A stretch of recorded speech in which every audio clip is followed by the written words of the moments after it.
మేము గత 13 ఏళ్ల కింద తెలంగాణ జాగృతి నుంచి ఉద్యమించి పోరాటం చేస్తేనే ఇవాళ అసెంబ్లీలో అంబేద్కర్ బొమ్మ అక్కడ నిలబడి ఉన్నది. తెలంగాణ జాగృతికి దళిత బిడ్డలకు చాలా అవినాభావ సంబంధం ఉన్నది.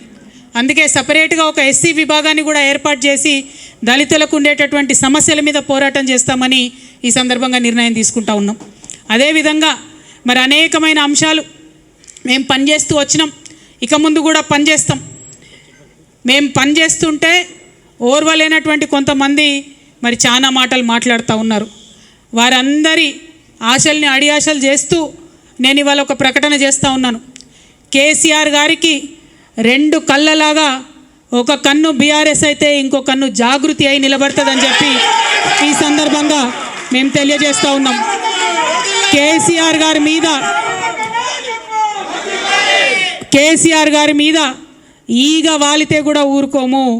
రేవంత్ రెడ్డి గారు ఆనాడే మీరు గన్ను పట్టుకొని ఉద్యమకారుల మీదకి పోతే మిమ్మల్ని చుక్కలు చూపించినాం.